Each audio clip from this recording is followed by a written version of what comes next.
Are we too hard on the Falcons? Because we had a guy yesterday. All I did was quote, retweet, BetGM's worst free agent signings of all time. I think this dude sent me 15 to 20 replies, and he talked about you guys injuring my throat, that he'll never listen to the mainstream media again because we've created a narrative about the fact it was a hit piece on the Falcons and Kirk Cousins, as if missing the 7 years of the playoffs in a row is suddenly our fault. Right. We're the ones up there not doing it. I had one guy tell me the Falcons had Kirk Cousins on the injury report.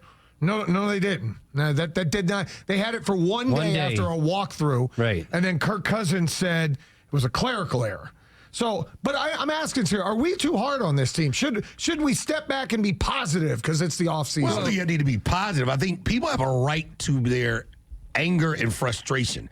We all have been agitated by the Falcons. And the question is, did we get a little bit too far ahead of ourselves for expectations?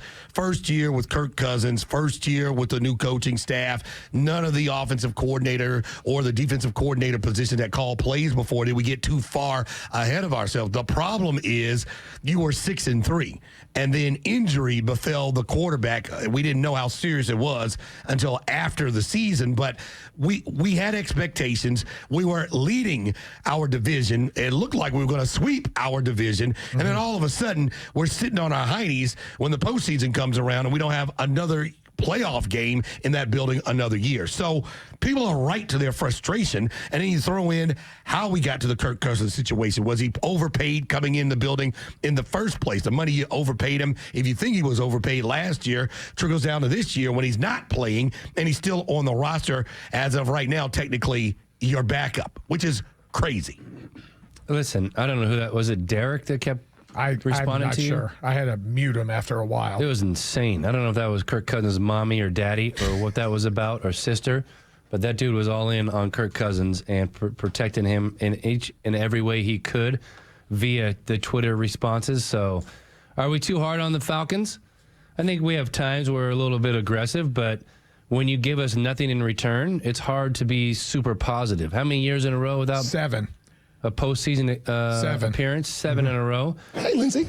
How many years have we not won the NFC South? We've won it 1 out of the last 10 years. So what do you want us to do as a fan base that, lives and dies and bleeds and everything else? And we want to be positive, but when you suck the life out of us, like you've done year in and year out, it's hard to be super positive. Go back and listen to us when we were 6-3 and how happy every one of us was that Monday morning. You had just beaten up on the Cowboys, America's fake-ass team. Yep. We all felt great. It wasn't even a great game against the Cowboys. I thought they played fairly mediocre against a bad Cowboys team. Because remember, that's the day they lose Dak Prescott. They had to go Cooper Rush for the second half of the game. Kirk didn't play fantastic in that game, but guess what? You won 27-17, and all of us are going, we're two games up in the division. We've beaten Tampa twice. We thought it was a fait accompli. We're in the playoffs. And then in the most Falcon way possible, somehow we're out of the playoffs. And that pisses everybody off in this room. Hometeam Brandon League spends his paycheck every year to buy season tickets. And you've been doing it since what year? They've raised the prices. Might be 2 now. What year have you been doing that since? The 90s? 99. Okay. Oh, my goodness. Brian Finneran left. My first year. Brian Finneran left ligaments, blood, sweat, tears, everything up at Flowery Branch. I traveled with the team for almost a decade. We want them to win. Nothing more, nothing less. I want to be a part of a parade down Peachtree.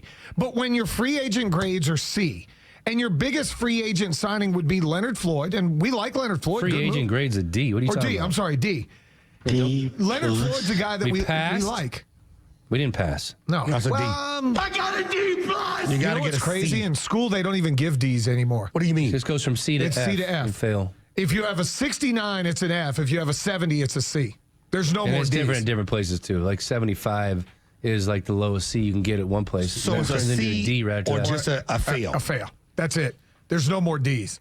At least in Gwinnett County Public Schools. Okay, I can get that philosophy. If it's not average, then it's not. But you still need a numerical value of what you have achieved. Yeah, 70 equals. So at least, this is, again, Gwinnett County. 70 to 79 is a C. 80 to 89 is a B. 90 and above is an A. Anything below 70 is an F. Okay. All right. That's news to me. They also can't write in cursive. They don't know how to sign their names, and they can't tell time on an analog clock. You ready? I just looked it up. Gwinnett County Grading Policy Grade Calculator. Because you're not 100% correct. Well, the school I'm at it is. Well, are you teaching at that school? No, but I get the grades. I don't think you're looking closely enough. Gwinnett County uses a standard grading scale where A is 92 to 100. Right. B is 80 to 89. This is where you got off just a little bit. C is 74 to 79. And D is 70 to 73. And F is below 70. That's right.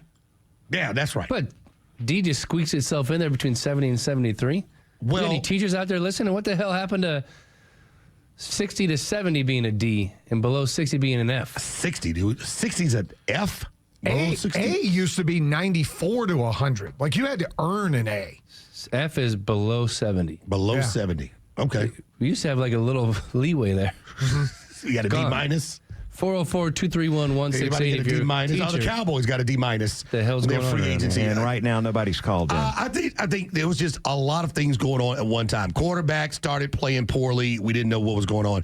I think also the way that Coach Raheem Morris has come across, and he hasn't bothered me or agitated me. He's a number 2 coach in the NFL, according to NFLPA. I've joked that right now I think only Raheem's family and me are the people who really believe in him right now with people in the city. But I am giving him grace because I hear the wacky things that people hear him say, but I also heard that from Dan Campbell, and I also heard it from Dan Quinn. So I am not going all overboard every time he says something that is agitating to some. It's his second year.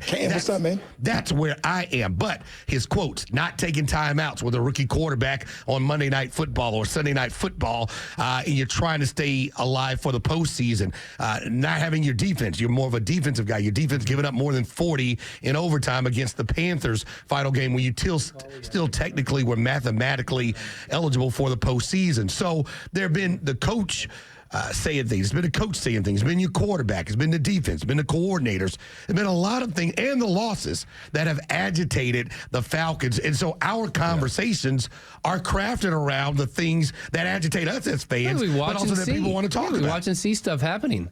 He's a coach already in the NFL. He's been around for a long time.